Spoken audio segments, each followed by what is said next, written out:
Just moments after the Quinnipiac University men's basketball team defeated the Niagara Purple Eagles 89-80, they clinch a spot in the semifinals. Now I bring in my partner, Tom Albanese. Thank you very much for being here, Tom. My pleasure. So, Tom, first year in the MAAC, the Quinnipiac women's basketball team is in the semifinals. They will play tomorrow at 11 a.m. against top-seeded Iona, 17-2 in the regular season in the MAAC. And the men's team will face Manhattan, who finished 15-5 overall, the number 2 seed in the MAAC play. That game will tip off at 7. So let's talk about the women. D'Amica Martinez, Joy Adams, 2 first-team All-MAAC selections. How are the Bobcats going to stop them? They got to just do more what they did in their quarterfinals matchup against Canisius. Play powerful defense by making sure that they just keep up with their transition game on the defensive end. They were able to make blocks. They were able to cause a lot of turnovers, and that's something that Trisha Fabry loved about her team that she did against Canisius. Obviously, Martinez and Adams, 2 of the best players on Iona's team, and as you mentioned, all MAAC preseason selection. So obviously, these group of ladies can play the game of basketball. Obviously, Quinnipiac had a bit of a rough stretch with them as they lost both games in the regular season to them. In that second game, though, when Iona came to Quinnipiac, you started to see Quinnipiac maybe found something in terms of Iona's game plan. So hopefully, as Iona and Quinnipiac square off tomorrow morning, they'll be able to really figure out that game plan and maybe even try to sneak past Iona and get to that championship game. Tom, you're right. Iona led by 16 points at Lender Court a few weeks ago. The Bobcats cut it to 1. What's going to be the difference now this time in the semifinals that will enable the Bobcats to propel them into the championship and defeat the overall number 1 seed in this tournament? Well, Morey, one of my biggest beliefs in basketball is that if you don't start quickly, if you don't get your shots going in the beginning, and you don't play defense very well in the beginning, it's going to be very tough to get back. Look at Canisius, who Quinnipiac played in the quarterfinals. Their head coach mentioned in his press conference that if we had started early enough, maybe we could have kept up with Quinnipiac.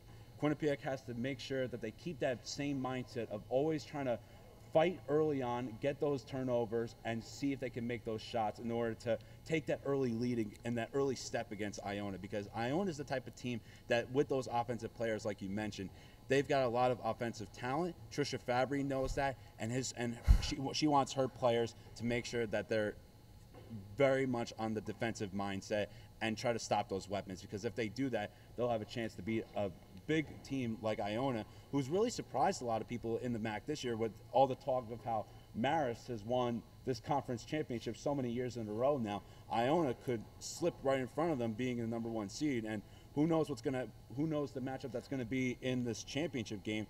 Could be any of these teams, but Quinnipiac, if they can just start early and make sure that they hold those offensive players down to Iona, they definitely have a chance to get to the MAAC championship game. Tom, you make great points. The women's team definitely will need to be on their A game tomorrow morning, as their ESPNU semifinal tip-off will be at 11 a.m. Now let's transition over to the men's. They have a solid victory against the Niagara team, who upset Marist in the first round. Now Quinnipiac looks to Manhattan. Manhattan, when they click on all cylinders, they are almost as unstoppable as any team in this league. What will the Bobcats need to do to defeat the Jaspers for the 3rd time this season? Well, obviously, talking about defeating teams 3 straight times, it's very difficult to do. And you never know, Manhattan may have been able to figure out a part of what Quinnipiac does and what Tom Moore's style of offense is all about.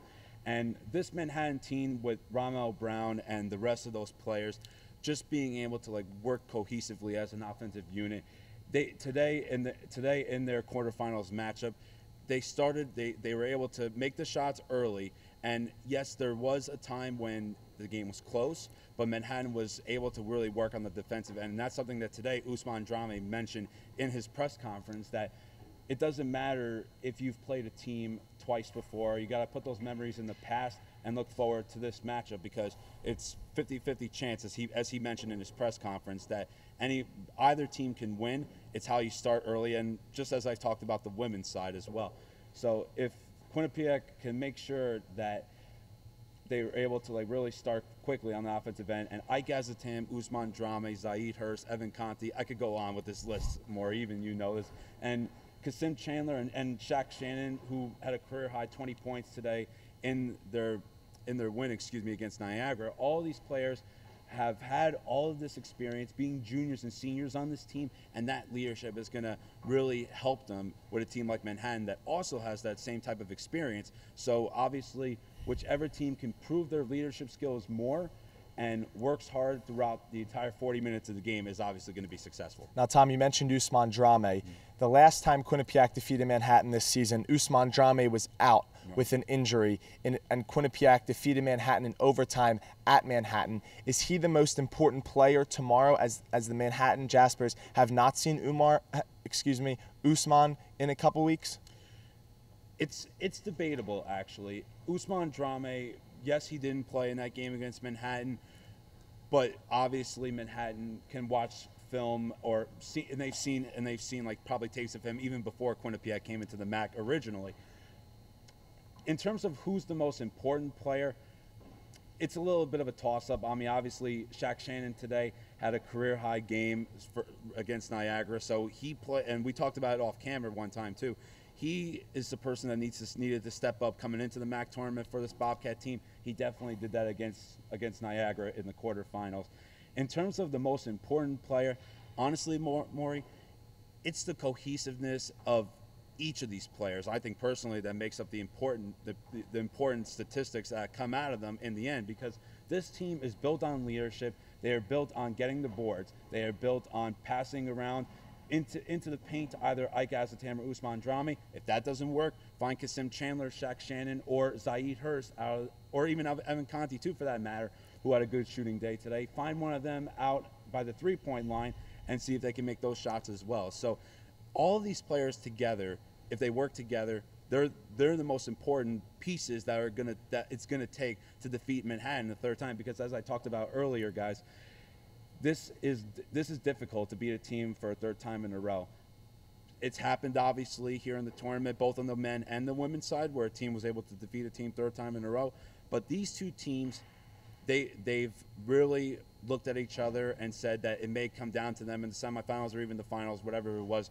Obviously, it's the semifinals, so these two teams have had their eye on each other, and only one of them could go to the MAAC championship game. And obviously, both teams have the offense, both teams have the defense, both teams are good on the full court press situations. So obviously, whichever team can prove their leadership and the fact that show basically how much they have grown over these last 3 to 4 years as units, as juniors to seniors. Whichever team could show that is definitely going to be the favorite to make it to the MAAC championship on the men's side. Well, Tom, only time will tell. Tomorrow's tip-offs for the women's again at 11 a.m. on ESPNU. Quinnipiac Bobcats will take on the Iona Gales, the top seed in the women's bracket. And for the men's, their tip time is 7 p.m. They will take on the 2-seeded Manhattan Jaspers. For more information on Q30 Sports, like us on Facebook and follow us on Twitter at Q30 Sports. Make sure you can check out all of our sports coverage on our brand new website, www.q30television.com. For Tom Albanese, I'm Morey Hershgordon here from the Mass Mutual Center. Have a good night.